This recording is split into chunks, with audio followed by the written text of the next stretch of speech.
Judges. Chapter 1. It happened after the death of Joshua, the children of Israel asked of the Lord, saying, Who should go up first to fight for us against the Canaanites? The Lord said, Judah should go up. Look, I have delivered the land into his hand. Judah said to Simeon his brother, Come up with me into my lot, that we may fight against the Canaanites, and I likewise will go with you into your lot. So Simeon went with him. Judah went up, and the Lord delivered the Canaanites and the Perizzites into their hand, and they struck of them in Bezek 10,000 men. They found Adoni-Bezek in Bezek, and they fought against him, and they struck the Canaanites and the Perizzites. But Adoni-Bezek fled, and they pursued after him, and caught him, and cut off his thumbs and his great toes. Adoni-Bezek said, 70 kings, having their thumbs and their great toes cut off, scavenged under my table, as I have done, so God has requited me. They brought him to Jerusalem, and he died there. The children of Judah fought against Jerusalem, and took it, and struck it with the edge of the sword, and set the city on fire.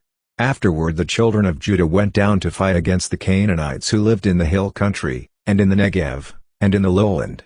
And Judah went against the Canaanites who lived in Hebron, and Hebron came out in opposition. Now the name of Hebron before was Kiriath-Arba, and they struck Shishai, and Ahiman, and Talmai. From there he went against the inhabitants of Debir. Now the name of Debir before was Kiriath-Sepher. Caleb said, He who strikes Kiriath-Sepher, and takes it, to him will I give Achsah my daughter as wife. Othniel the son of Kenaz, Caleb's younger brother, took it, and he gave him Achsah his daughter as wife. It happened, when she came to him, that she got him to ask her father for a field. And she got off from her donkey, and Caleb said to her, What would you like? She said to him, Give me a blessing, since you have given me the land and the Negev, give me also springs of water. So Caleb gave her according to her heart the upper springs and the lower springs. And the descendants of the Kenite, Moses' father-in-law, went up out of the city of palm trees with the children of Judah into the wilderness of Judah, which is in the Negev of Arad, and they went and lived with the people. Judah went with Simeon his brother, and they struck the Canaanites who inhabited Zephath, and utterly destroyed it. The name of the city was called Hormah. Also Judah took Gaza with its territory, and Ashkelon with its territory, and Ekron with its territory, and Ashdod with its surrounding lands. The Lord was with Judah, and drove out the inhabitants of the hill country, for he could not drive out the inhabitants of the valley, because they had chariots of iron. They gave Hebron to Caleb, as Moses had spoken, and he drove out from there the 3 sons of Anak. The children of Benjamin did not drive out the Jebusites who inhabited Jerusalem, but the Jebusites dwell with the children of Benjamin in Jerusalem to this day. And the house of Joseph also went up against Bethel, and the Lord was with them. And the house of Joseph sent out spies to Bethel. Now the name of the city before was Luz, and the spies saw a man coming out of the city, and they captured him, and they said to him, Please show us the entrance into the city, and we will show you mercy. He showed them the entrance into the city, and they struck the city with the edge of the sword, but they let the man go and all his family. The man went into the land of the Hittites, and built a city, and called its name Luz, which is its name to this day. Manasseh did not drive out the inhabitants of Bethshean and its towns, nor Tanakh and its towns, nor the inhabitants of Dor and its towns, nor the inhabitants of Ibleam and its towns, nor the inhabitants of Megiddo and its towns, but the Canaanites would dwell in that land. It happened, when Israel had grown strong, that they put the Canaanites to forced labor, and did not utterly drive them out. Ephraim didn't drive out the Canaanites who lived in Gezer, but the Canaanites lived in Gezer among them. Zebulun didn't drive out the inhabitants of Kitron, nor the inhabitants of Nahalal, but the Canaanites lived among them, and became subject to forced labor. Asher did not drive out the inhabitants of Akko, nor the inhabitants of Sidon, nor of Elab, nor of Achzib, nor of Helba, nor of Aphik, nor of Rehob, but the Asherites lived among the Canaanites, the inhabitants of the land, for they did not drive them out. Naphtali didn't drive out the inhabitants of Beth-Shemesh, nor the inhabitants of Beth-Anath, but he lived among the Canaanites, the inhabitants of the land. Nevertheless the inhabitants of Beth-Shemesh and of Beth-Anath became subject to forced labor. The Amorites forced the children of into the hill country, for they would not allow them to come down to the valley, but the Amorites would dwell in Mount Heres, in Ayalon, and in Shalbim, yet the hand of the house of Joseph prevailed, so that they became subject to forced labor. The border of the Amorites was from the ascent of Akrabim, from Salah and upward. Chapter 2. The angel of the Lord came up from Gilgal to Bochim. He said, I made you to go up out of Egypt, and have brought you to the land which I swore to your fathers, and I said, I will never break my covenant with you, and you shall make no covenant with the inhabitants of this land, you shall break down their altars. But you have not listened to my voice, why have you done this? Therefore I also said, I will not drive them out from before you, but they will become your adversaries, and their God shall be a snare to you. It happened, when the angel of the Lord spoke these words to all the children of Israel, that the people lifted up their voice, and wept. They called the name of that place Bochim, and they sacrificed there to the Lord. Now when Joshua had sent the people away, the children of Israel went every man to his inheritance to possess the land. The people served the Lord all the days of Joshua, and all the days of the elders who outlived Joshua, who had seen all the great work of the Lord that he had worked for Israel. Joshua the son of Nun, the servant of the Lord, died, being 110 years old. They buried him in the territory of his inheritance in Timnath-Serah, in the hill country of Ephraim, on the north of the mountain of Gaash.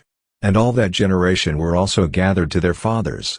And there arose another generation after them who did not know the Lord, nor the works which he had done for Israel. The children of Israel did that which was evil in the sight of the Lord, and served the Baals, and they forsook the Lord, the God of their fathers, who brought them out of the land of Egypt, and followed other gods, of the gods of the peoples who were around them, and bowed themselves down to them, and they provoked the Lord to anger. They forsook the Lord, and served Baal and the Ashtaroth. The anger of the Lord was kindled against Israel, and he delivered them into the hands of marauders who plundered them, and he sold them into the hands of their enemies all around, so that they could not any longer stand before their enemies. Wherever they went out, the hand of the Lord was against them for harm, as the Lord had spoken, and as the Lord had sworn to them, and they were in great distress.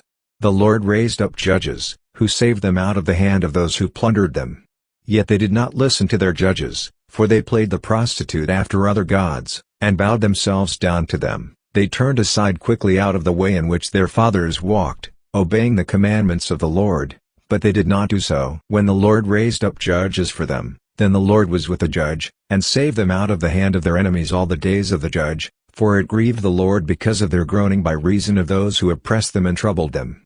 But it happened, when the judge was dead, that they turned back, and dealt more corruptly than their fathers, in following other gods to serve them, and to bow down to them. They did not cease from their doings, and they did not turn aside from their stubborn way. The anger of the Lord was kindled against Israel, and he said, Because this nation has transgressed my covenant which I commanded their fathers, and have not obeyed my voice, I will no longer drive out before them any of the nations that Joshua left when he died, that by them I may test Israel, whether they will keep the way of the Lord to walk in it, as their fathers kept it, or not. So the Lord left those nations, without driving them out hastily, neither delivered he them into the hand of Joshua. Chapter 3. Now these are the nations which the Lord left, to prove Israel by them, even as many of Israel as had not known all the wars of Canaan, only that the generations of the children of Israel might know, to teach them war, at the least such as before knew nothing of it, namely, the 5 lords of the Philistines, and all the Canaanites, and the Sidonians, and the Hivites who lived on Mount Lebanon, from Mount Baal-Hermon to Lebo-Hamath.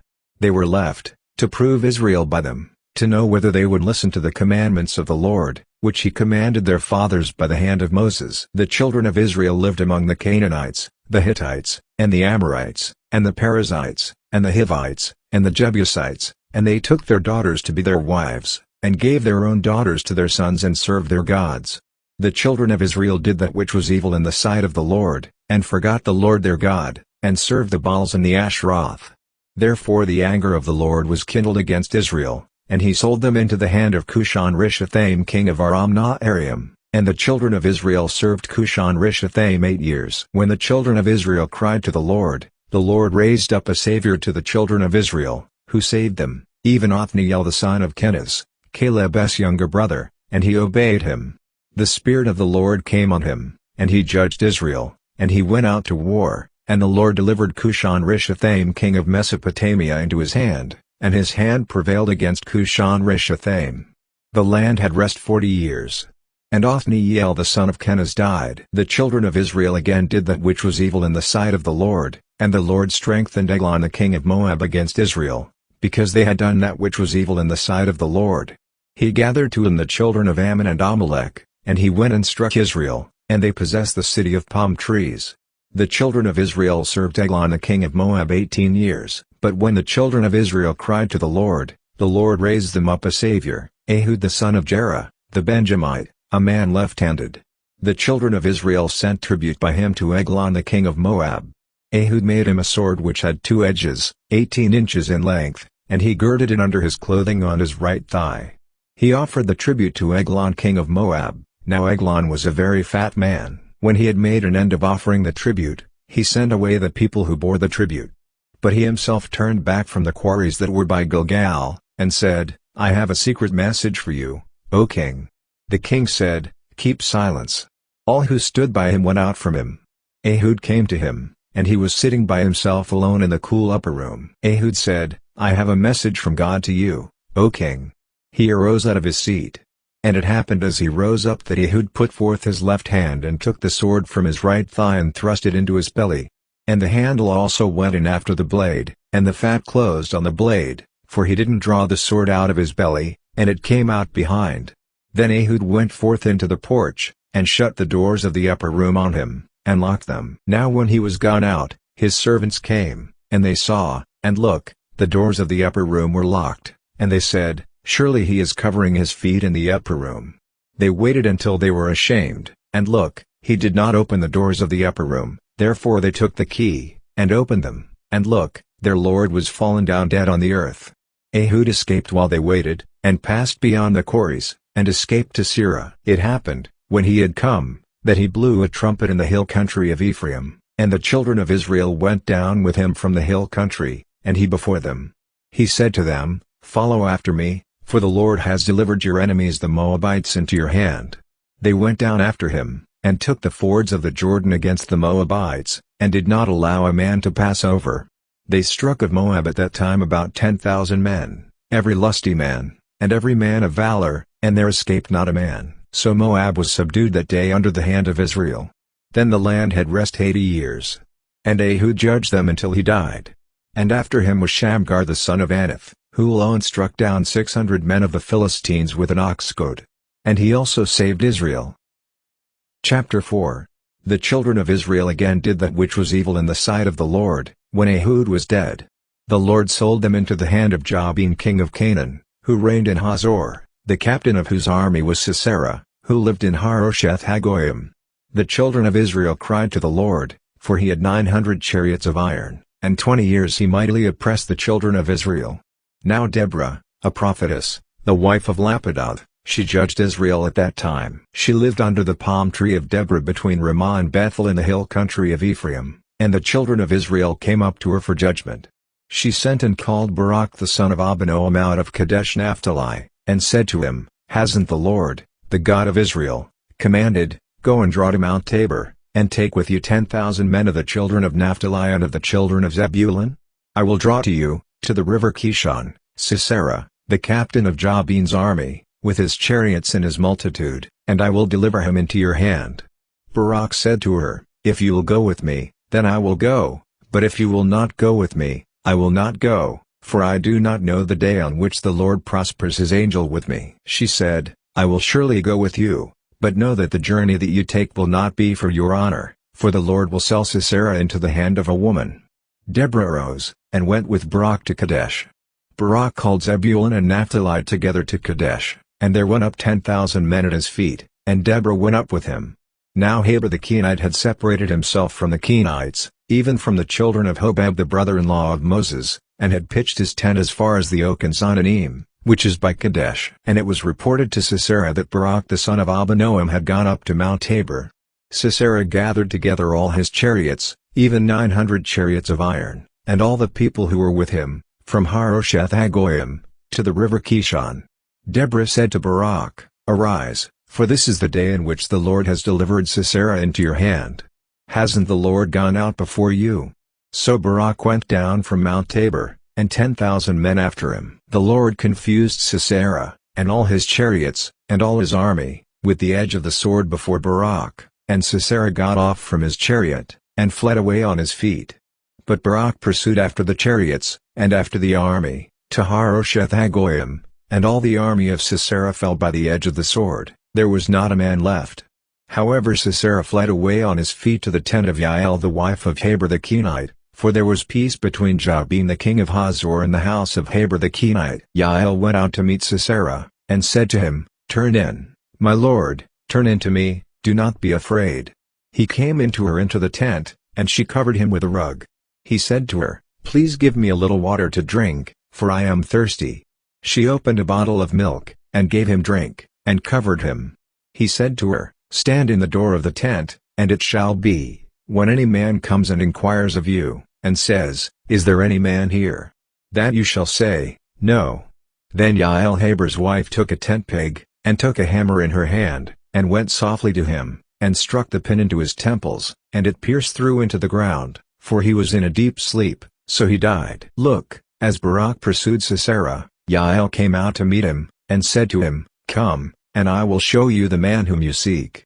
He came to her, and look, Sisera lay dead, and the tent peg was in his temples. So God subdued on that day Jabin the king of Canaan before the children of Israel. The hand of the children of Israel prevailed more and more against Jabin the king of Canaan, until they had destroyed Jabin king of Canaan. Chapter 5. Then Deborah and Barak the son of Abinoam sang on that day, saying, "Because the leaders took the lead in Israel, because the people offered themselves willingly, be blessed, Lord. Hear, you kings. Give ear, you princes. I, even I, will sing to the Lord. I will sing praise to the Lord, the God of Israel. Lord, when you went forth out of Seir, when you marched out of the field of Edom, the earth trembled, the sky also dropped. Yes, the clouds dropped water. The mountains quaked at the presence of the Lord, even Sinai, at the presence of the Lord, the God of Israel. In the days of Shamgar the son of Anath, in the days of Jael, the highways were unoccupied. The travelers walked through byways. The rulers ceased in Israel. They ceased until I, Deborah, arose, until I arose a mother in Israel. They chose new gods. Then war was in the gates. Was there a shield or spear seen among 40,000 in Israel? My heart is toward the leaders of Israel, who offered themselves willingly among the people. Bless the Lord. Speak, you who ride on white donkeys, you who sit on saddle blankets, and you who walk by the way. Far from the noise of archers, in the places of drawing water, there they will rehearse the righteous acts of the Lord, the righteous acts of his rule in Israel. Then the people of the Lord went down to the gates. Awake, awake, Deborah. Awaken the multitudes of a nation. Awake, awake, sing a song. Be strong. Arise, Barak. And Deborah, strengthen Barak. And lead away your captives, son of Abinoam. Then a remnant of the nobles came down. The people of the Lord marched down to me against the mighty. From Ephraim those who uprooted Amalek came out, following you, Benjamin, among your peoples. Out of Machir leaders came down, and out of Zebulun those that handled the staff of office. And the princes of Issachar were with Deborah. As was Issachar, so was Barak. They rushed into the valley at his feet. By the watercourses of Reuben, there were great resolves of heart. Why did you sit among the sheepfolds, to hear the piping for the flocks? At the divisions of Reuben there were great searchings of heart. Gilead lived beyond the Jordan. Why did remain in ships? Asher sat still at the haven of the sea, and lived by his harbors. Zebulun was a people that risked their lives even to death, Naphtali also, on the high places of the field. The kings came and fought, then the kings of Canaan fought at Tanakh by the waters of Megiddo. They took no plunder of silver.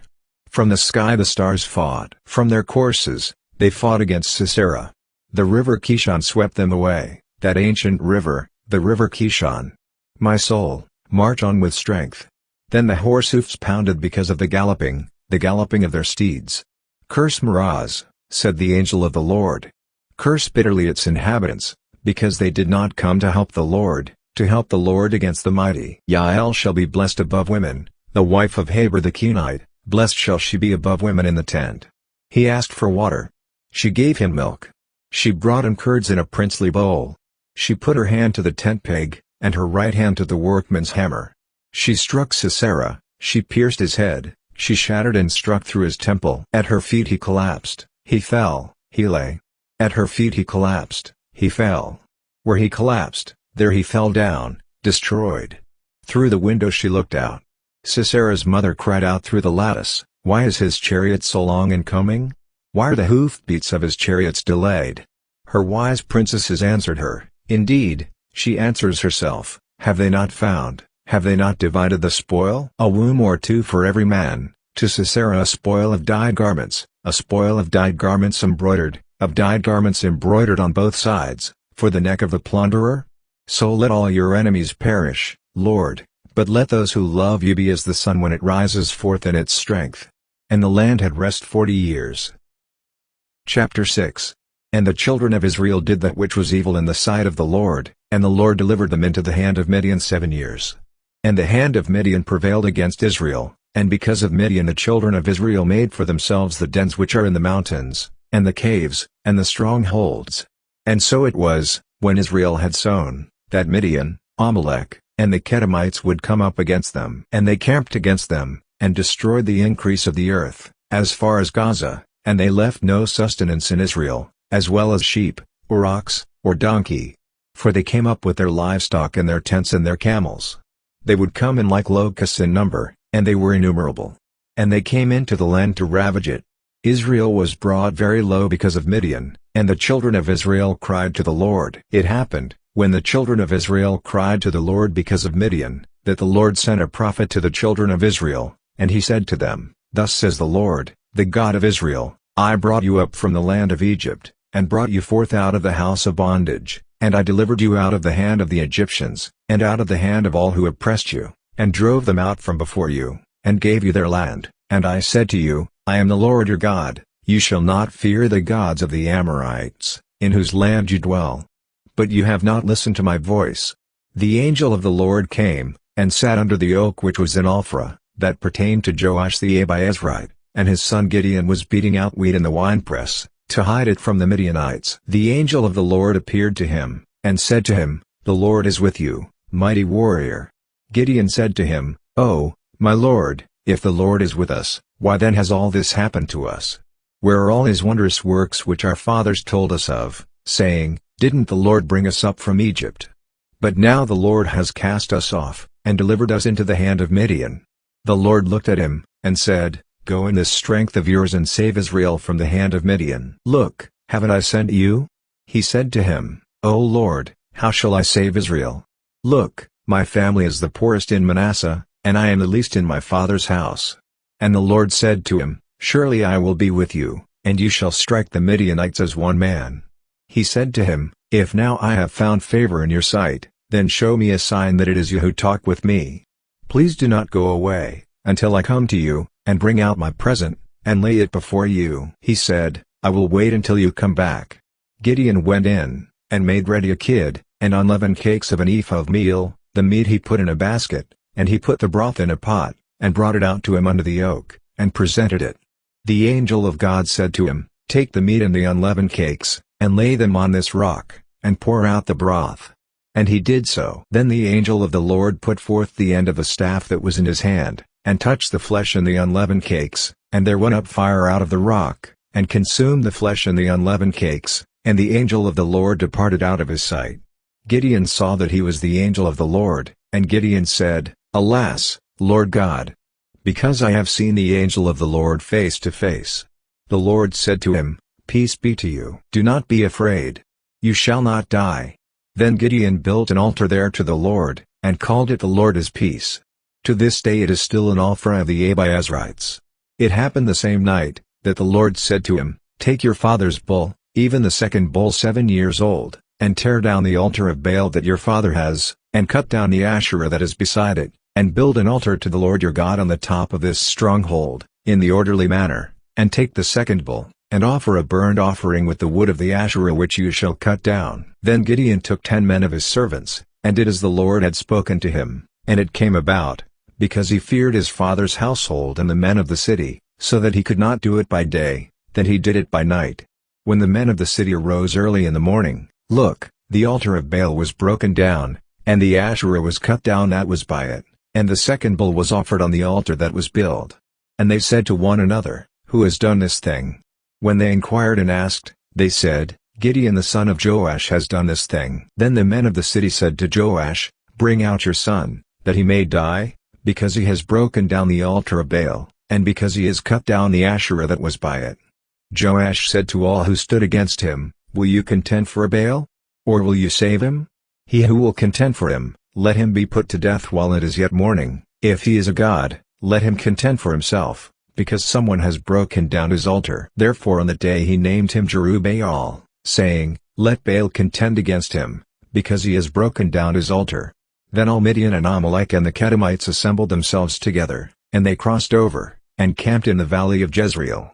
But the Spirit of the Lord came on Gideon, and he blew a trumpet, and Abiezer was gathered together after him.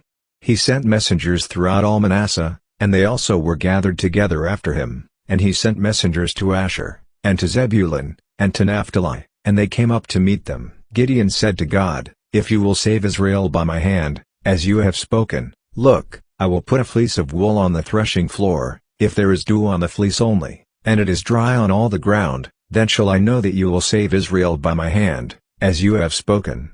It was so, for he rose up early on the next day, and pressed the fleece together, and wrung the dew out of the fleece, a bowl full of water. Gideon said to God, Do not let your anger be kindled against me, and I will speak but this once. Please let me make one more test with the fleece, let it now be dry only on the fleece, and on all the ground let there be dew. God did so that night, for it was dry on the fleece only, and there was dew all over the ground. Chapter 7. Then Jerubbaal, who is Gideon, and all the people who were with him, rose up early, and camped beside the spring of Harod. And the camp of Midian was on the north side of them, by the hill of Moreh, in the valley.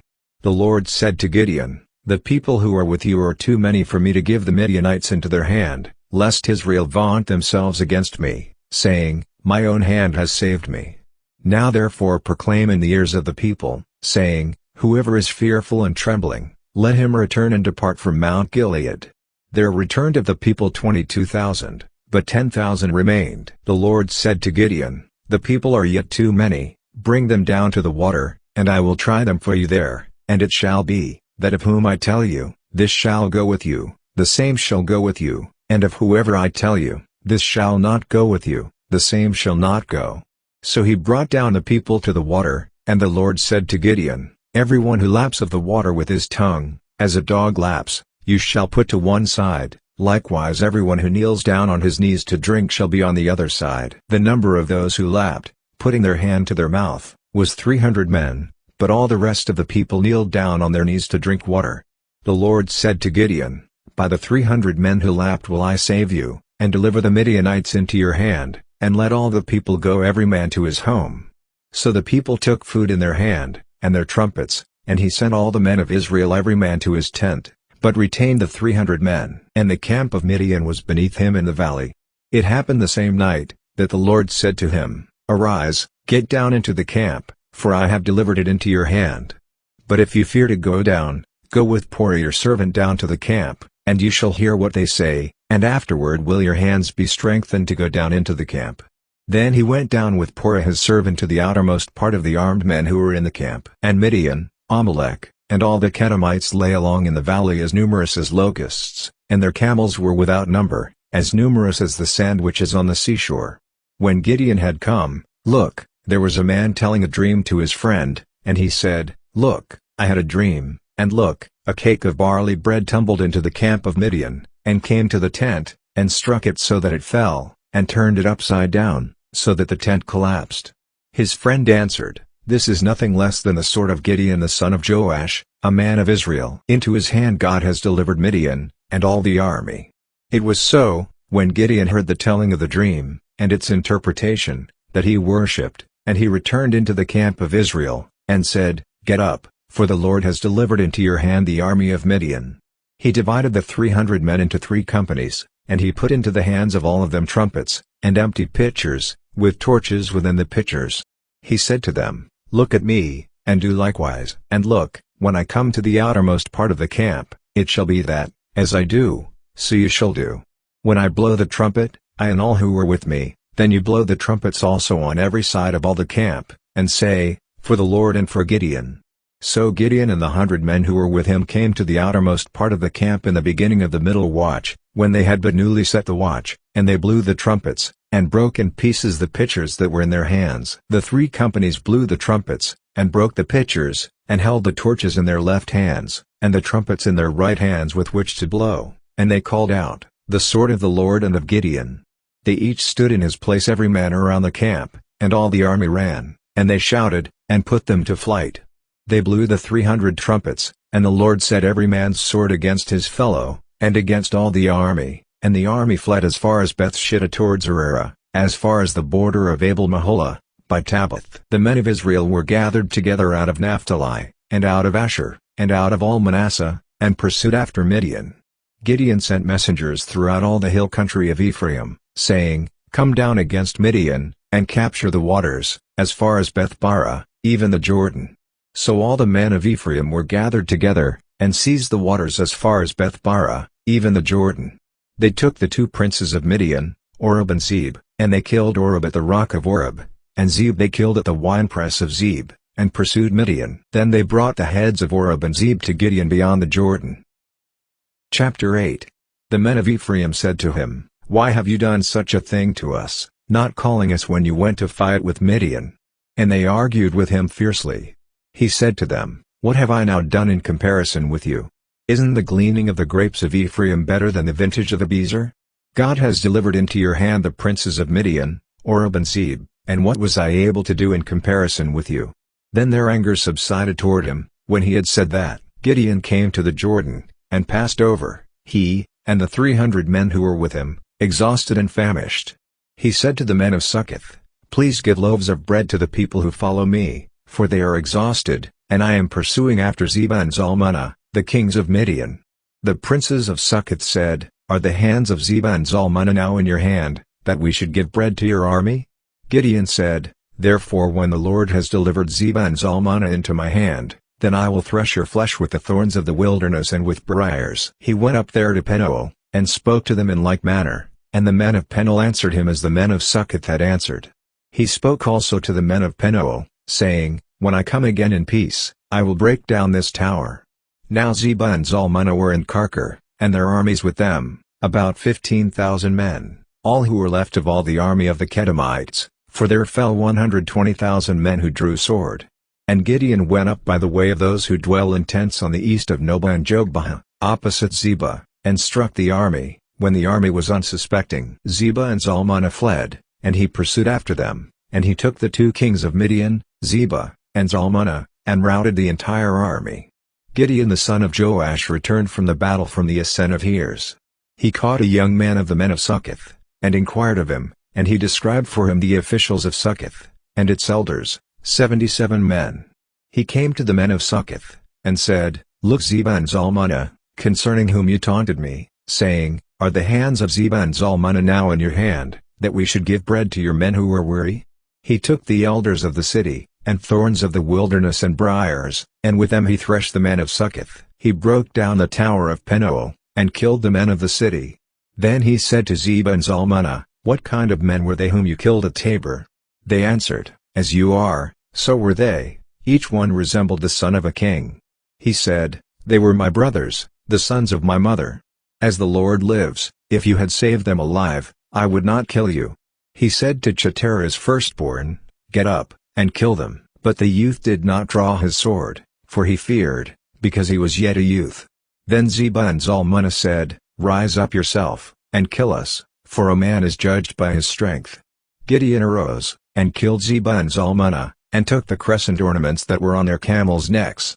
Then the men of Israel said to Gideon, "Rule over us, both you, and your son's son also, for you have saved us out of the hand of Midian." Gideon said to them, "I will not rule over you, neither shall my son rule over you, the Lord shall rule over you." Gideon said to them, "I would make a request of you, that you would give me every man the earrings from his plunder." For they had golden earrings, because they were Ishmaelites. They answered, "We will willingly give them." They spread a garment, and every one of them threw an earring from his plunder. The weight of the golden earrings that he requested was 1,700 pieces of gold, besides the crescents, and the pendants, and the purple clothing that was on the kings of Midian, and besides the chains that were about their camels' necks.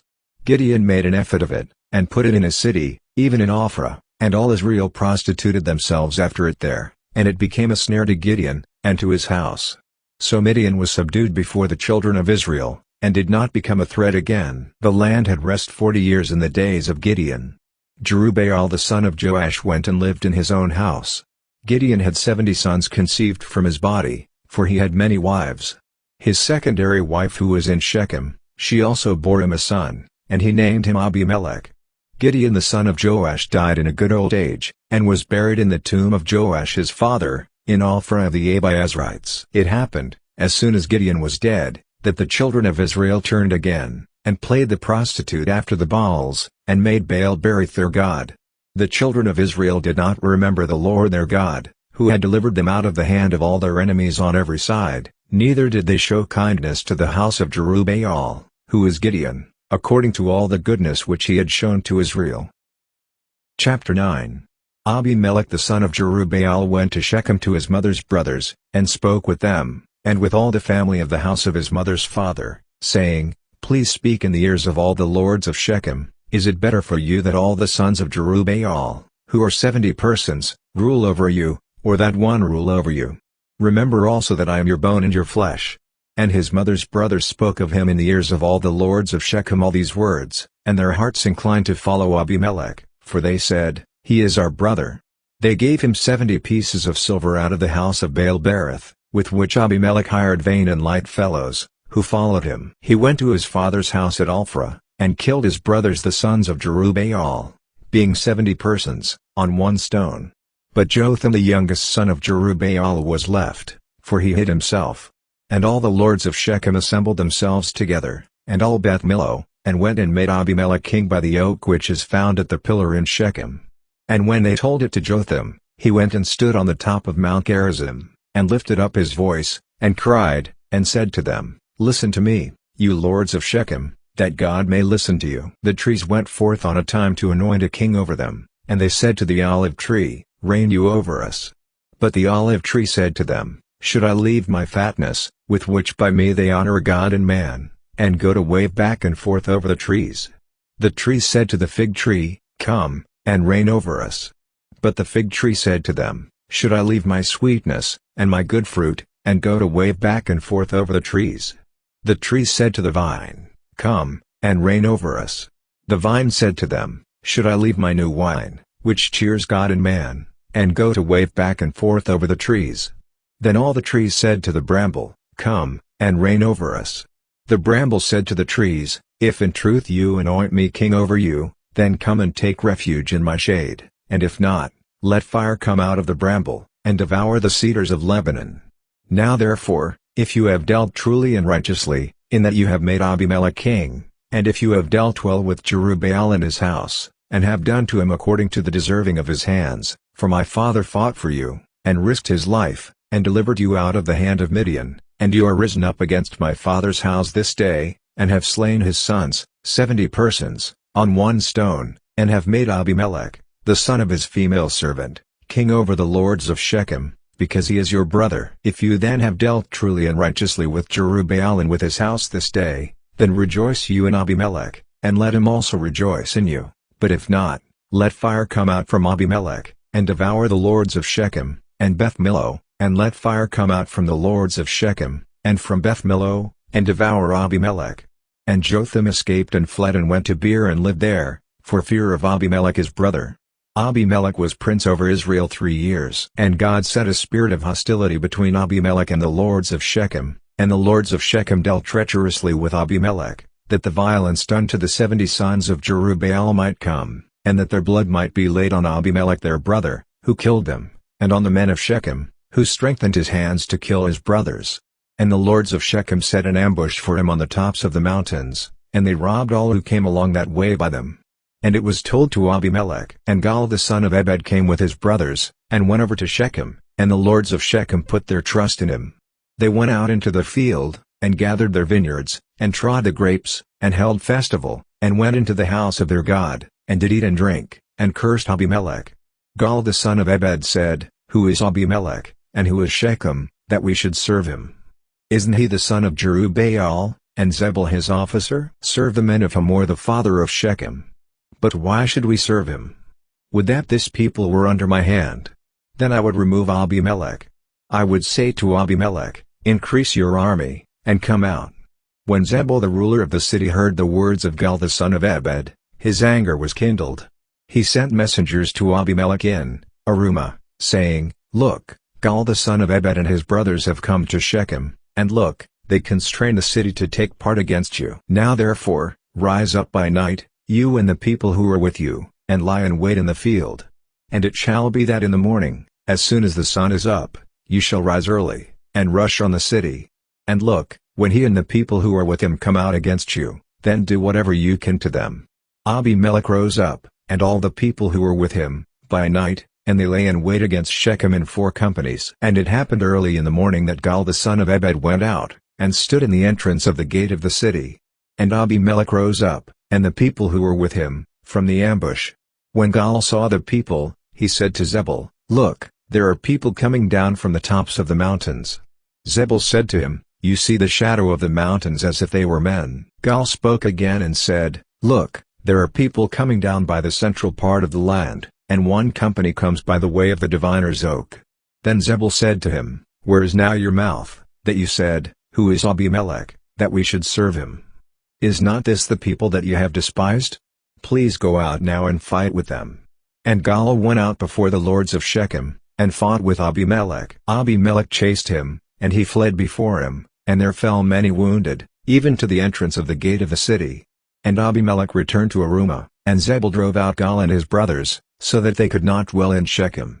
It happened on the next day, that the people went out into the field, and they told Abimelech.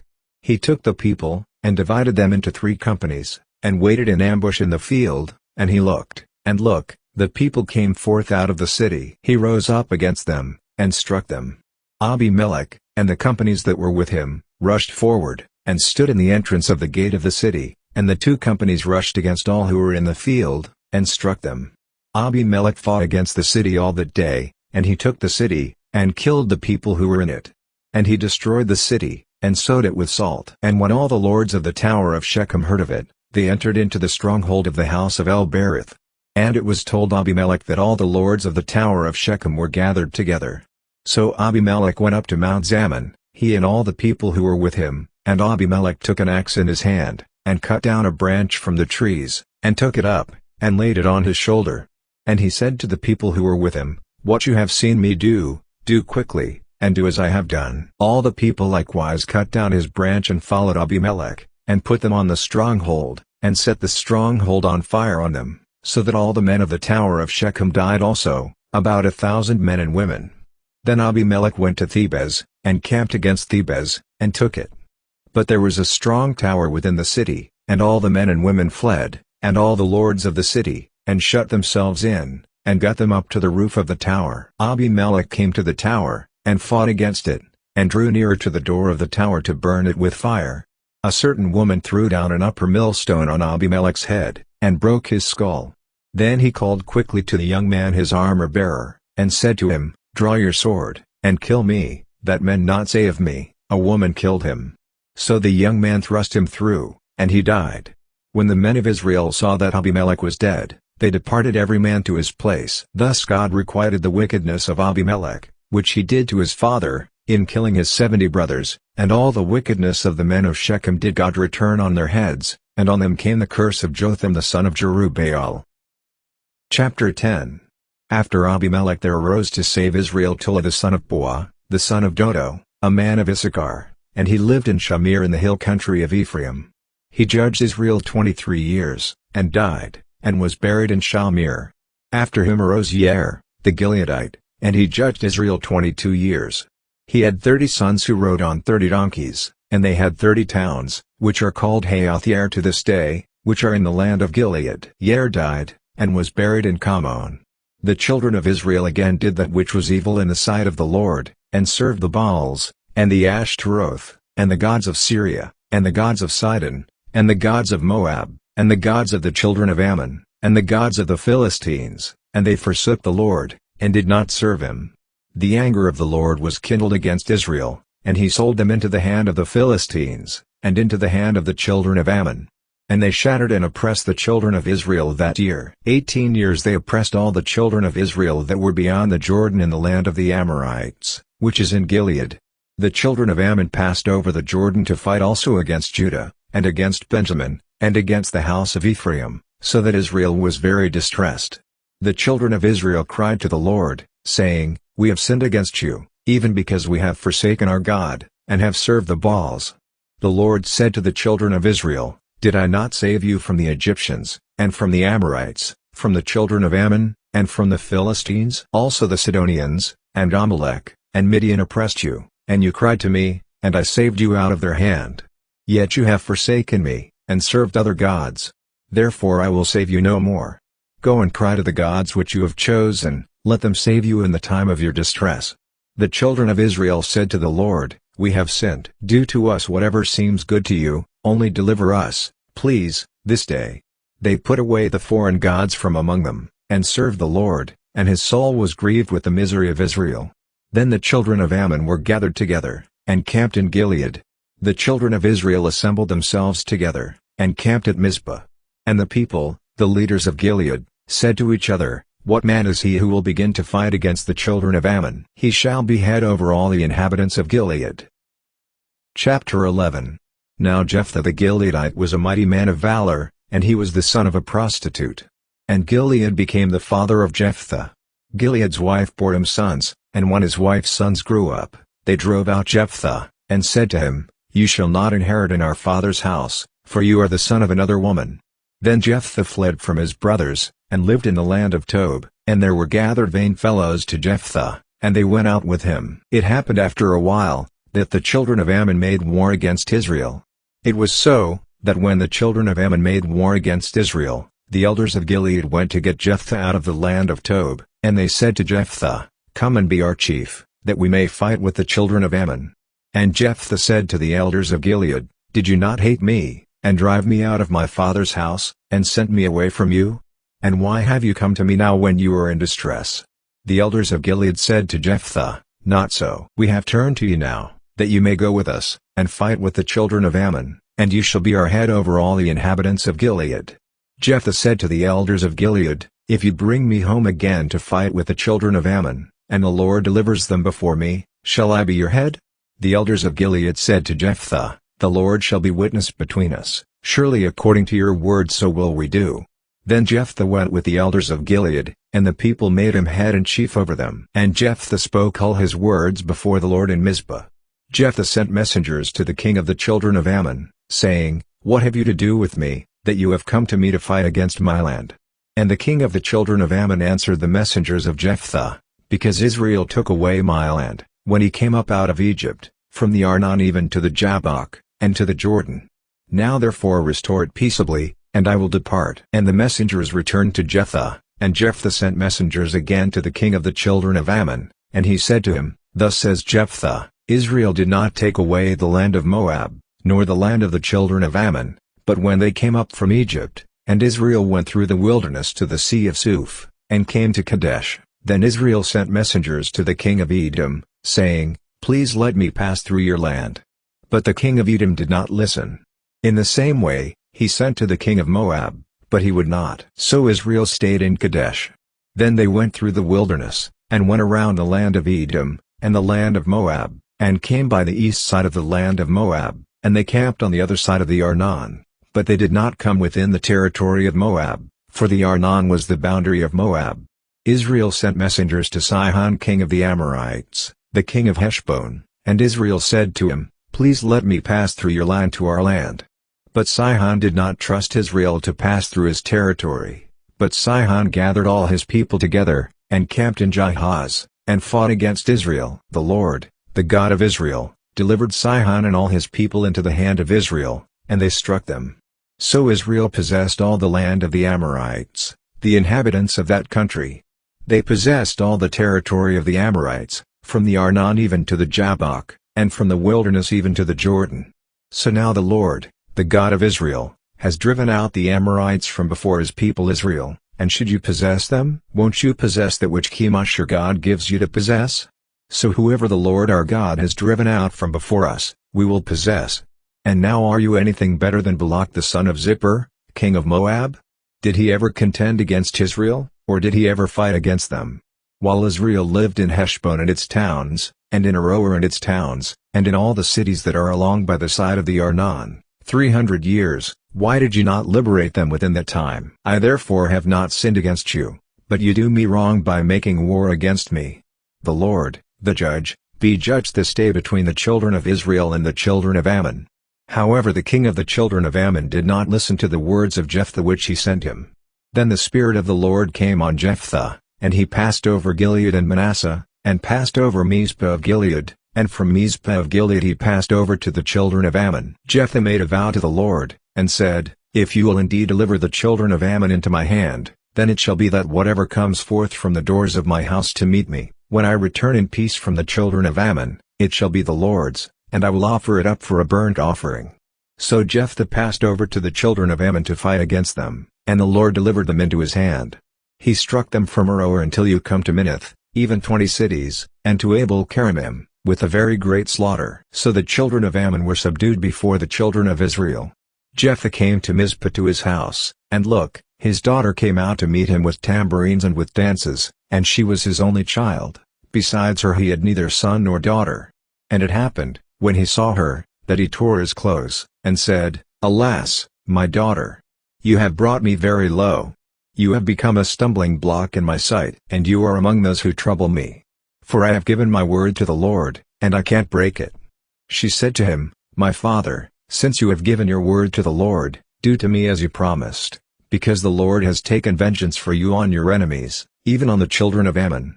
She said to her father, Let this thing be done for me, leave me alone 2 months, that I may depart and go down on the mountains, and weep because of my virginity, I and my companions. He said, Go. He sent her away for 2 months, and she departed, she and her companions, and wept because of her virginity on the mountains. It happened at the end of 2 months, that she returned to her father, who did with her according to what he had vowed. And she was a virgin. It became a custom in Israel, that the daughters of Israel went yearly 4 days in a year to commemorate the daughter of Jephthah the Gileadite. Chapter 12. The men of Ephraim were gathered together, and passed northward, and they said to Jephthah, Why did you pass over to fight against the children of Ammon, and did not call us to go with you? We will burn your house on you with fire. And Jephthah said to them, I and my people had a dispute, and the children of Ammon were oppressing me greatly, and when I called you, you did not save me out of their hand. When I saw that you did not save me, I put my life in my own hands, and passed over against the children of Ammon, and the Lord delivered them into my hand. Why then have you come up to me this day, to fight against me? Then Jephthah gathered together all the men of Gilead, and fought with Ephraim, and the men of Gilead struck Ephraim, because they said, You are fugitives of Ephraim, you Gileadites, in the midst of Ephraim, and in the midst of Manasseh. The Gileadites took the fords of the Jordan against the Ephraimites. It was so, that when any of the fugitives of Ephraim said, Let me go over, the men of Gilead said to him, Are you an Ephraimite? If he said, No, then they said to him, Now say Shibboleth, and he said Sibboleth, for he couldn't manage to pronounce it right. Then they seized him, and killed him at the fords of the Jordan. There fell at that time of Ephraim 42,000. Jephthah judged Israel 6 years. Then Jephthah the Gileadite died, and was buried in his city in Gilead. After him Ibzan of Bethlehem judged Israel. He had 30 sons, and 30 daughters he sent abroad, and 30 daughters he brought in from abroad for his sons. He judged Israel 7 years. Ibzan died, and was buried at Bethlehem. After him Elon the Zebulunite judged Israel, and he judged Israel 10 years. Elon the Zebulunite died, and was buried in Ailon in the land of Zebulun. After him Abdon the son of Hillel the Pirathonite judged Israel. He had 40 sons and 30 grandsons who rode on 70 donkey colts. And he judged Israel 8 years. Abdon the son of Hillel the Pirathonite died, and was buried in Pirathon in the land of Ephraim, in the hill country of the Amalekites. Chapter 13. The children of Israel again did that which was evil in the sight of the Lord, and the Lord delivered them into the hand of the Philistines 40 years. There was a certain man of Zorah, of the family of the Danites, whose name was Manoah, and his wife was barren, and did not bear. The angel of the Lord appeared to the woman, and said to her, See now, you are barren, and do not bear, but you shall conceive, and bear a son. Now therefore please be careful and drink no wine nor strong drink, and do not eat any unclean thing, for look, you shall conceive, and bear a son, and no razor will come on his head, for the child shall be a Nazarite to God from the womb. And he shall begin to save Israel out of the hand of the Philistines.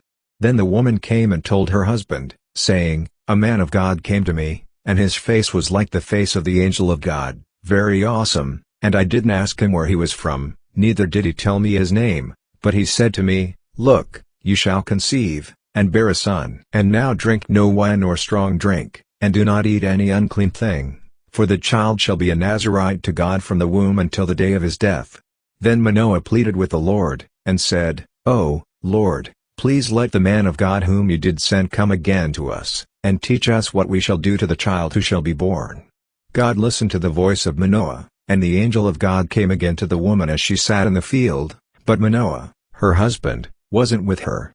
The woman ran quickly, and told her husband, and said to him, Look, the man who came to me the other day has appeared to me. Manoah arose, and went after his wife, and came to the man, and said to him, Are you the man who spoke to the woman? He said, I am. Manoah said, Now let your word happen. How shall the child be raised, and what is he to do? The angel of the Lord said to Manoah, Of all that I said to the woman let her be careful. She may not eat of anything that comes of the vine, neither let her drink wine or strong drink, nor eat any unclean thing. All that I have commanded her she is to observe. Manoah said to the angel of the Lord, Please, stay a bit longer that we may prepare a young goat for you. The angel of the Lord said to Manoah, Though you detain me, I won't eat of your bread. And if you prepare a burnt offering, you must offer it to the Lord. For Manoah did not know that he was the angel of the Lord. Manoah said to the angel of the Lord, What is your name, that when your words come true we may honor you? And the angel of the Lord said to him, Why do you ask for my name? It is incomprehensible. So Manoah took the young goat and a grain offering, and offered it on the rock to the Lord who works wonders. And Manoah and his wife looked on. For it happened, when the flame went up toward the sky from off the altar, that the angel of the Lord ascended in the flame of the altar. And Manoah and his wife looked on, and they fell on their faces to the ground. But the angel of the Lord did not appear again to Manoah or to his wife. Then Manoah knew that he was the angel of the Lord. Manoah said to his wife, We shall surely die, because we have seen God. But his wife said to him, If the Lord meant to kill us, he wouldn't have received a burnt offering and a grain offering from us, neither would he have shown us all these things, nor would he have spoken to us now like this. The woman bore a son, and named him Samson. And the child grew, and the Lord blessed him. And the Spirit of the Lord began to direct him in Mahane, between Zorah and Eshtaol. Chapter 14. And Samson went down to Timnah, and saw a woman in Timnah of the daughters of the Philistines, and she was right in his eyes. He came up, and told his father and his mother, and said, I have seen a woman in Timnah of the daughters of the Philistines. Now therefore get her for me as wife. Then his father and his mother said to him, Is there not a woman among the daughters of your brothers, or among all my people, that you go to take a wife from the uncircumcised Philistines? And Samson said to his father, Get her for me, for she is right in my eyes. But his father and his mother did not know that it was of the Lord, for he sought for an opportunity against the Philistines. Now at that time the Philistines had rule over Israel. Then Samson went down with his father and his mother to Timnah. And he turned aside and went into the vineyards of Timnah, and look, a young lion roared against him. And the Spirit of the Lord rushed upon him, and he tore him as he would have torn a young goat. And he had nothing in his hand, but he did not tell his father or his mother what he had done. He went down and talked with the woman, and she was right in Samson's eyes. After a while he returned to take her, and he turned aside to see the carcass of the lion, and look, there was a swarm of bees in the body of the lion, and honey. He took it into his hands, and went on, eating as he went. And he came to his father and mother, and gave to them, and they ate, but he did not tell them that he had taken the honey out of the body of the lion. His father went down to the woman, and Samson made a feast there, since young men used to do so. It happened, when they saw him, that they brought 30 companions to be with him. Samson said to them, Let me now put forth a riddle to you. If you can explain it to me within the 7 days of the feast, and figure it out, then I will give you 30 linen garments and 30 changes of clothing. But if you can't explain it to me, Then you shall give me 30 linen garments and 30 changes of clothing." And they said to him, "Propose your riddle, we want to hear it." He said to them, "Out of the eater came forth food. Out of the strong came forth sweetness." They couldn't in 3 days declare the riddle. And it happened on the 4th day, that they said to Samson's wife, "Entice your husband, that he may tell us the riddle, lest we burn you and your father's house with fire. Did you invite us here to impoverish us?" Samson's wife wept before him, and said, "You just hate me, and do not love me. You have put forth the riddle to the children of my people, and haven't told it me." And he said to her, "Look, I haven't told it to my father or my mother, and shall I tell you?"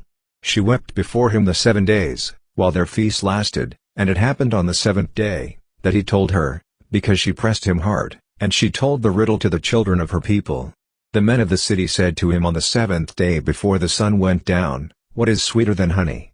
What is stronger than a lion?" He said to them, "If you hadn't plowed with my heifer, you wouldn't have found out my riddle." The Spirit of the Lord rushed upon him, and he went down to Ashkelon, and struck 30 men of them, and took their belongings, and gave their garments to those who explained the riddle. His anger was kindled, and he went up to his father's house. But Samson's wife was given to his companion, who had been his friend. Chapter 15. But after a while, in the time of wheat harvest, that Samson visited his wife with a young goat, and he said, "I will go into my wife into the room." But her father wouldn't allow him to go in. Her father said, "I most certainly thought that you had utterly hated her, therefore I gave her to your companion. Isn't her younger sister more beautiful than she is? Please take her, instead." Samson said to him, "This time I will be blameless in regard of the Philistines, when I harm them." Samson went and caught 300 foxes, and took torches, and turned tail to tail, and put a torch in the midst between every 2 tails. And when he had set fire to the torches, he let them go into the standing grain of the Philistines, and burned up both the shocks and the standing grain, as well as the vineyards and olive groves. Then the Philistines said, "Who has done this?" They said, "Samson, the son-in-law of the Timnite, because he has taken his wife, and given her to his companion." The Philistines came up, and burned her and her father's house with fire. Samson said to them, "Because you did this, I will surely take revenge on you, and after that I will cease." He struck them hip and thigh with a great slaughter, and he went down and lived in the cleft of the rock of Edom. Then the Philistines went up, and camped in Judah, and spread out in Lehi. The men of Judah said, "Why have you come up against us?" They said, "We have come up to bind Samson, to do to him as he has done to us." Then 3,000 men of Judah went down to the cleft of the rock of Edom, and said to Samson, "Do you not know that the Philistines are rulers over us? What then is this that you have done to us?"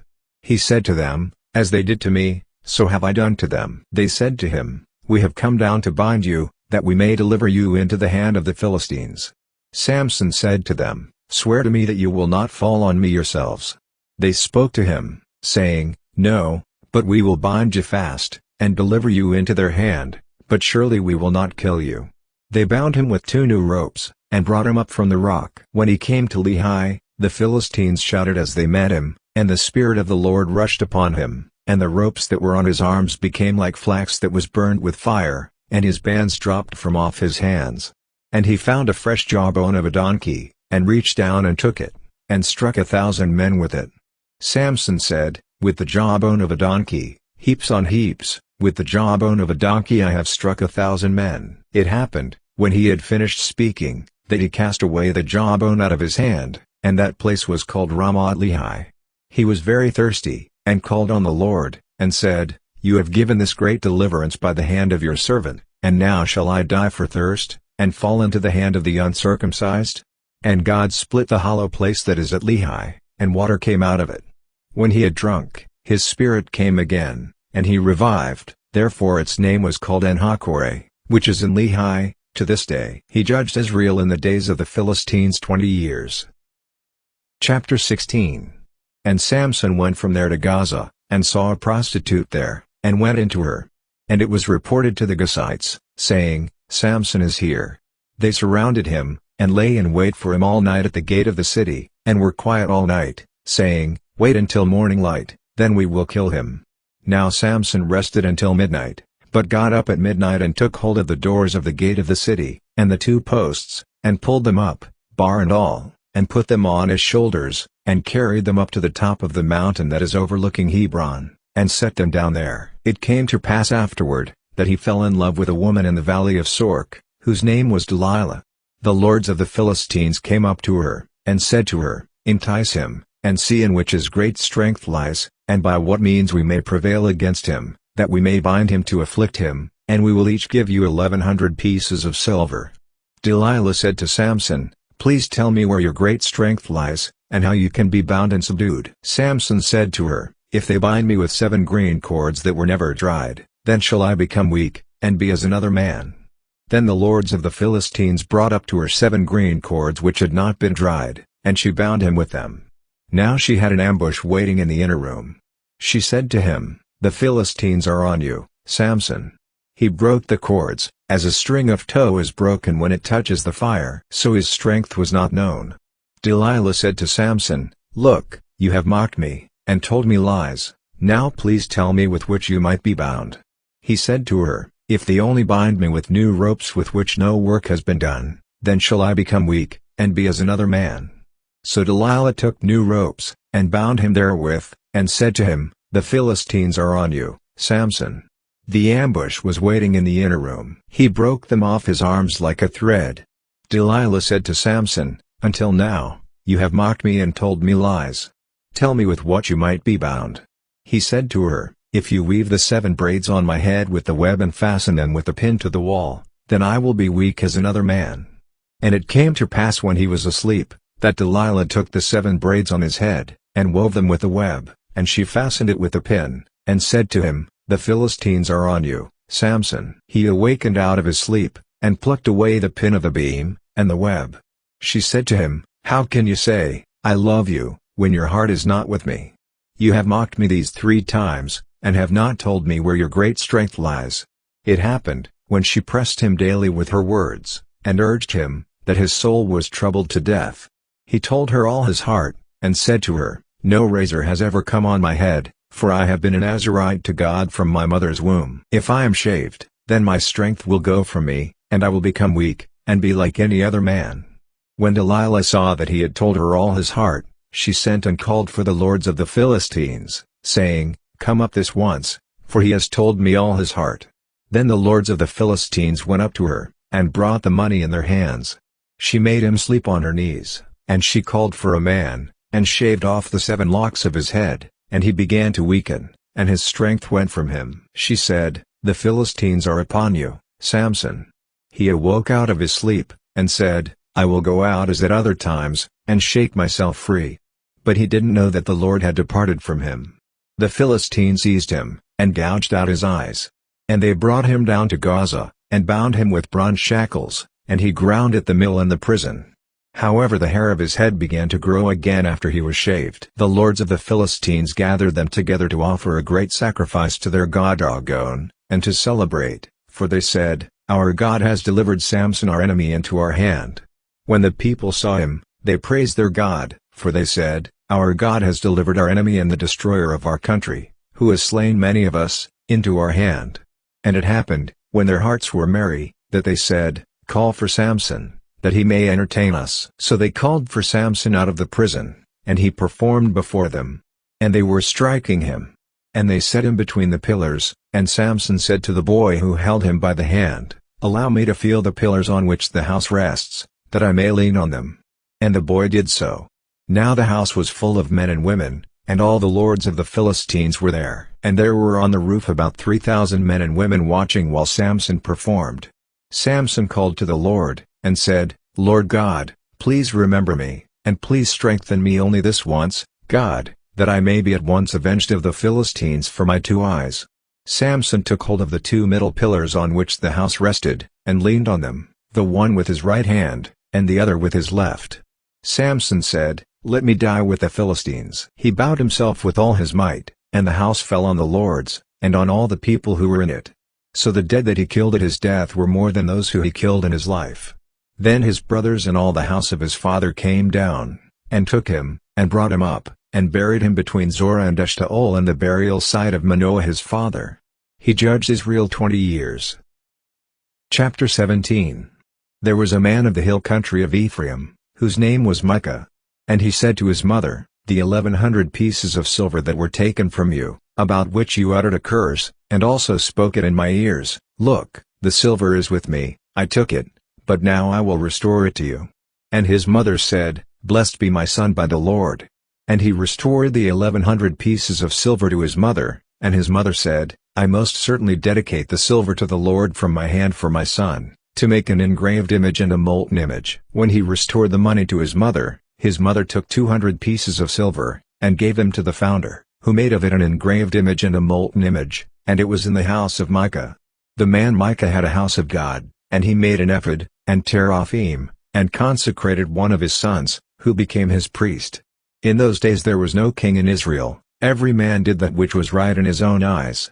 There was a young man out of Bethlehem Judah, of the family of Judah, who was a Levite, and he lived there. The man departed out of the city, out of Bethlehem Judah, to live where he could find a place, and he came to the hill country of Ephraim to the house of Micah. As he traveled, Micah said to him, "Where did you come from?" He said to him, "I am a Levite of Bethlehem Judah, and I am going to settle wherever I may find a place." Micah said to him, "Dwell with me, and be to me a father and a priest, and I will give you 10 pieces of silver by the year, and a suit of clothing, and your food." So the Levite went in. The Levite was content to dwell with the man, and the young man was to him as one of his sons. Micah consecrated the Levite, and the young man became his priest, and was in the house of Micah. Then Micah said, "Now I know that the Lord will do good to me, seeing I have a Levite as my priest." Chapter 18. In those days there was no king in Israel.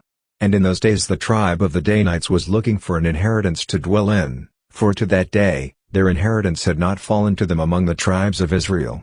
The children of Sen of their family 5 men from their whole number, men of valor, from Zorah, and from Eshtaol, to spy out the land, and to search it, and they said to them, "Go, explore the land."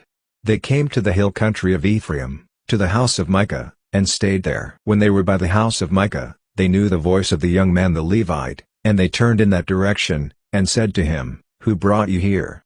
What are you doing in this place? And what is your business here?" He said to them, "Thus and so has Micah dealt with me, and he has hired me, and I have become his priest." They said to him, "Please ask counsel of God, that we may know whether our way which we go shall be prosperous." The priest said to them, "Go in peace. The Lord will watch over you on your journey."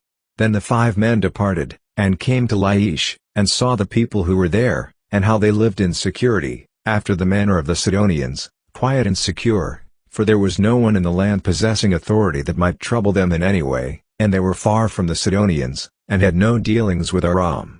They came to their brothers at Zorah and Eshtaol, and their brothers said to them, "What do you say?" They said, "Arise, and let us go up against them, for we have entered and journeyed in the land as far as Laish, and we saw the people how they lived in security, after the manner of the Sidonians, and they were far from the Sidonians, and they had no dealings with Aram. But arise, and let us go up against them, for we have seen the land, and look, it is very good. Will you do nothing? Do not hesitate to go and to enter and to possess the land. When you go, you shall come to a secure people, and the land is large, for God has given it into your hand, a place where there is no want of anything that is on the earth." Then the family of the Danites, out of Zorah and out of Eshtaol, 600 men armed with weapons of war, set forth from there. They went up, and camped in Kiriath-Jearim, in Judah. Therefore they called that place Mahane to this day. Look, it is behind Kiriath-Jearim. They passed there to the hill country of Ephraim, and came to the house of Micah. Then the 5 men who went to spy out the country of Laish answered, and said to their brothers, "Do you know that there is in these houses an ephod, and teraphim, and an engraved image, and a molten image? Now therefore consider what you have to do." They turned aside there, and came to the house of the young man the Levite, even to the house of Micah, and asked him of his welfare. The 600 men armed with their weapons of war, who were of the children of, stood by the entrance of the gate. The 5 men who went to spy out the land went up, and came in there, and took the engraved image, and the ephod, and the teraphim, and the molten image, and the priests stood by the entrance of the gate with the 600 men armed with weapons of war. And these went into Micah's house, and took the engraved image, the ephod, and the teraphim, and the molten image. And the priest said to them, "What are you doing?" They said to him, "Hold your peace, lay your hand on your mouth, and go with us, and be to us a father and a priest." Is it better for you to be priest to the house of one man, or to be priest to a tribe and a family in Israel?" The priest's heart was glad, and he took the ephod, and the teraphim, and the engraved image, and the molten image, and went in the midst of the people. So they turned and departed, and put the little ones and the livestock and the goods before them. They were some distance from the house of Micah, and look, Micah and the men who were in the houses near Micah's house gathered together and overtook the children of. They cried to the children of. They turned their faces, and said to Micah, "What's wrong with you, that you come with such a company?" He said, "You have taken away my gods which I made for myself, and the priest, and have gone away, and what more do I have? How then do you say to me, What's wrong with you?" The children of said to him, "Do not let your voice be heard among us, or angry men will attack you, and you lose your life, with the lives of your household." The children of went their way, and when Micah saw that they were too strong for him, he turned and went back to his house.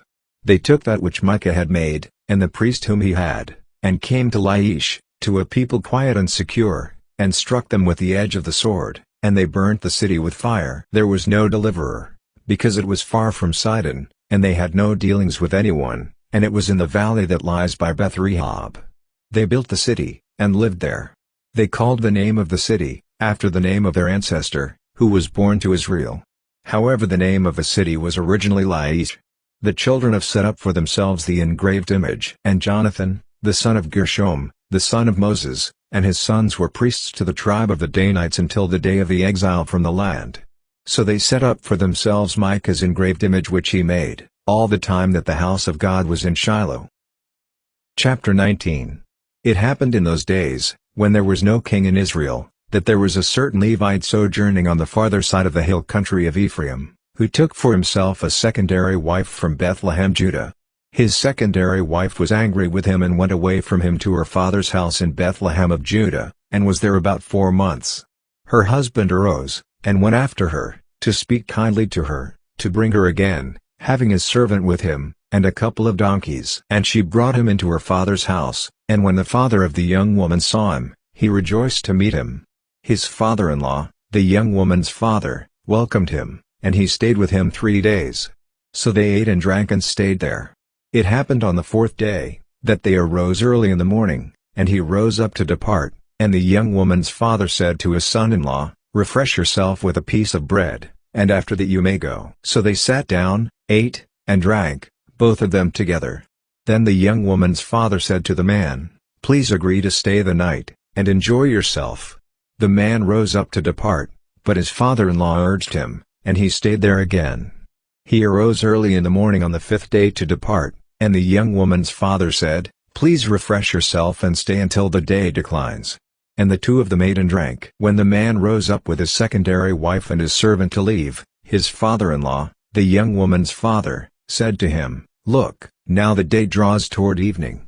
Please stay the night. Look, the day grows to an end. Stay here, and enjoy yourself, and tomorrow you can get up early for your journey so that you may go home." But the man wouldn't stay that night, but he rose up and departed, and went toward Jebus, that is, Jerusalem. And there were with him a couple of saddled donkeys, and his secondary wife and his servant were with him. When they were by Jebus, the day was almost gone, and the servant said to his master, "Please come and let us stop at this city of the Jebusites, and spend the night in it." His master said to him, "We won't go into the city of a foreigner that is not of the children of Israel, but we will pass over to Gibeah." He said to his servant, "Come and let us try to reach one of those places and we will spend the night in Gibeah or Ramah." So they passed on and went their way, and the sun set on them near Gibeah, which belongs to Benjamin. They turned that way to go and to spend the night in Gibeah. And he went in and they sat down in the street of the city, for there was no one who would take them into their house to spend the night. Look, there came an old man from his work out in the field at evening. Now the man was of the hill country of Ephraim, and he was residing in Gibeah, but the men of the place were Benjamites. He lifted up his eyes, and saw the traveler in the street of the city. And the old man said, "Where are you going, and where did you come from?" He said to him, "We are passing from Bethlehem in Judah to the farther side of the hill country of Ephraim. I am from there, and I went to Bethlehem in Judah. And I am going to my home, and there is no one who will take me into his home. Yet there is both straw and feed for our donkeys, and there is bread and wine also for me, and for your female servant, and for the young man who is with your servants." There is no lack of anything." And the old man said, "Peace be to you. I will take care of all your needs, however, do not spend the night in the square."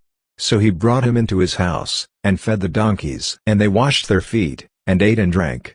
As they were enjoying themselves, look, the men of the city, some wicked men of the city surrounded the house, beating at the door. And they spoke to the master of the house, the old man, saying, "Bring out the man who came into your house, that we may have sex with him." The man, the master of the house, went out to them, and said to them, "No, my brothers, please do not act so wickedly, since this man has come into my house. Do not do this disgraceful thing. Look, here is my virgin daughter and his secondary wife. I will bring them out now. Ravish them and do with them what seems good to you, but do not do any such a disgraceful thing to this man." But the men wouldn't listen to him, so the man laid hold of his secondary wife, and brought her out to them. And they raped her and abused her all night until the morning, and when the day began to dawn they let her go. Then at daybreak the woman arrived and fell down at the door of the man's house where her lord was, until daylight.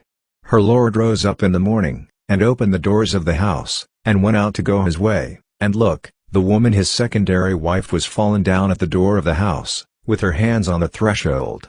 And he said to her, "Get up, and let us go." But there was no answer, for she was dead. So he placed her on the donkey, and the man rose up and went to his home. When he had come into his house, he took a knife, and took hold of his secondary wife and divided her, limb by limb, into 12 pieces, and sent her throughout all the territory of Israel. And it was so, that all who saw it said, "Nothing like this has been done or seen since the day that the children of Israel came up out of the land of Egypt until this day." And he commanded the men whom he sent, saying, "This is what you will say to all the men of Israel, has anything like this happened since the day that the children of Israel came up out of the land of Egypt until this day? Consider it, take counsel, and speak." Chapter 20. Then all the children of Israel went out, and the congregation was assembled as one man, from even to Beersheba, with the land of Gilead, to the Lord at Mizpah.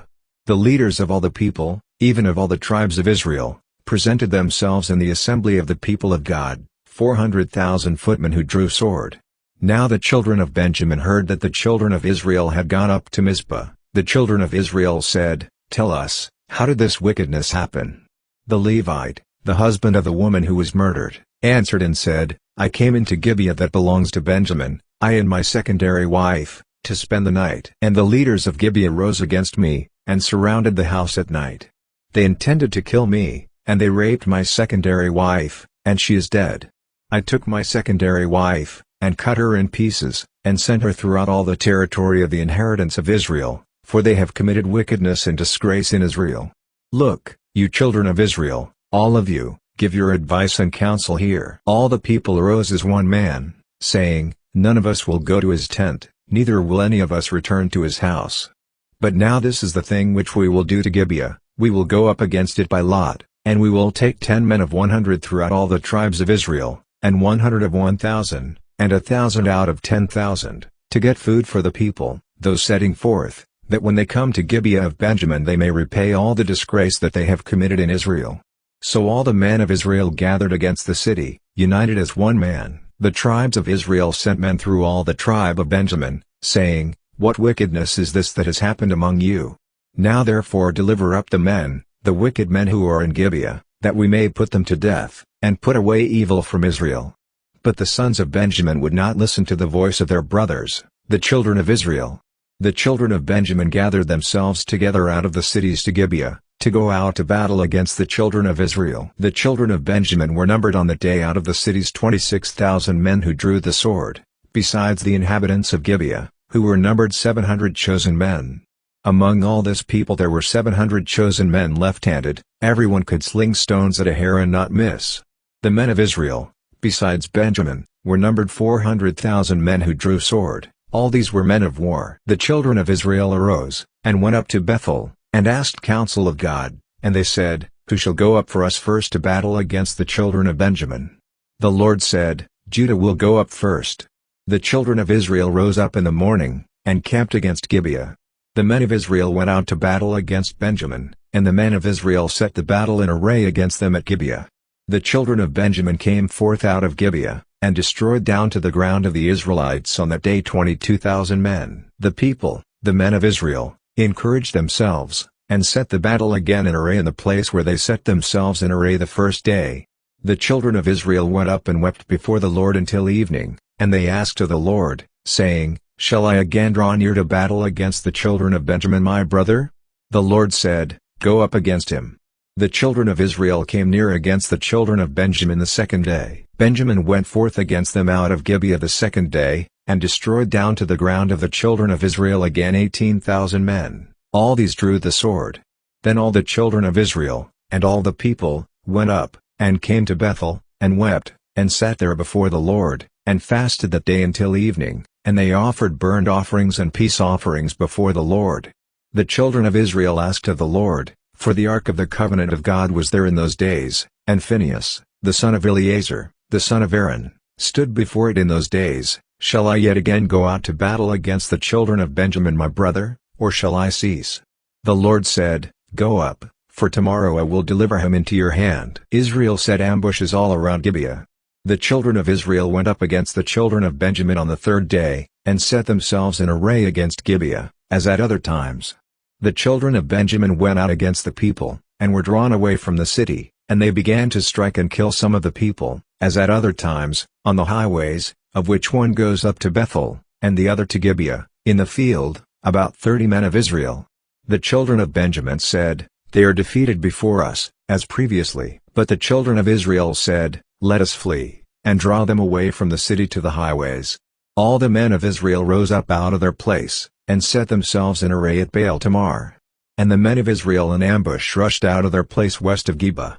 There came over against Gibeah 10,000 chosen men out of all Israel, and the battle was severe, but they didn't know that disaster was close upon them. The Lord struck Benjamin before Israel, and the children of Israel destroyed of Benjamin that day 25,100 men, all armed with swords. So the children of Benjamin saw that they were defeated, for the men of Israel gave ground to Benjamin, because they trusted the ambushers whom they had set against Gibeah.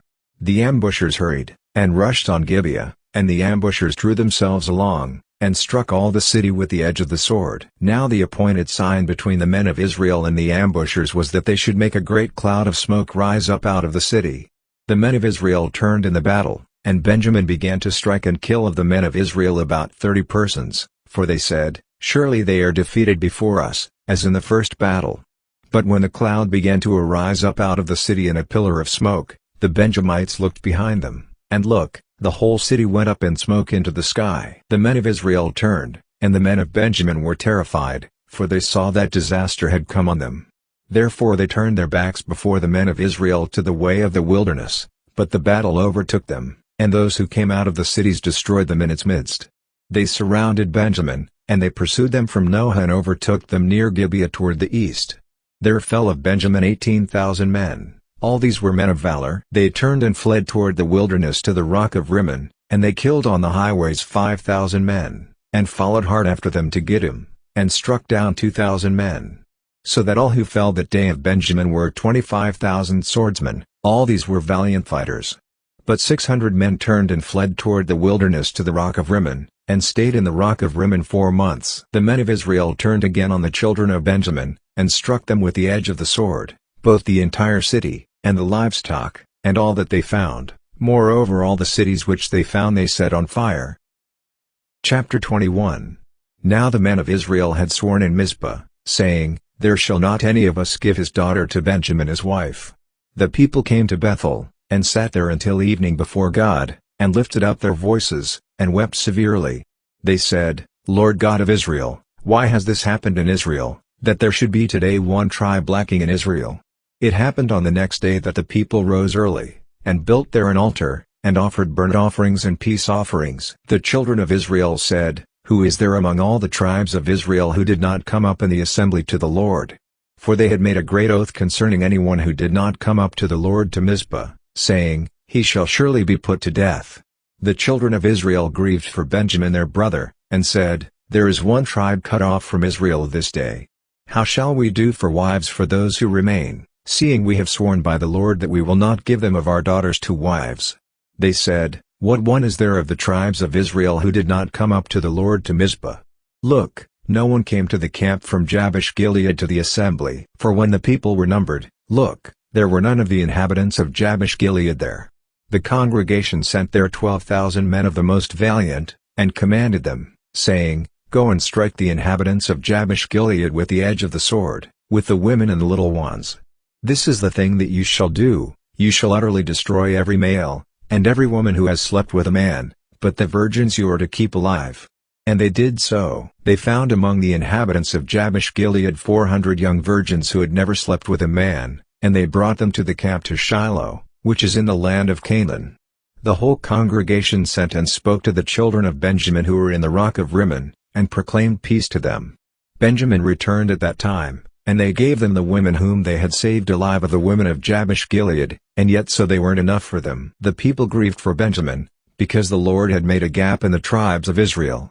Then the elders of the congregation said, How shall we provide wives for those who remain, since the women of Benjamin have been destroyed?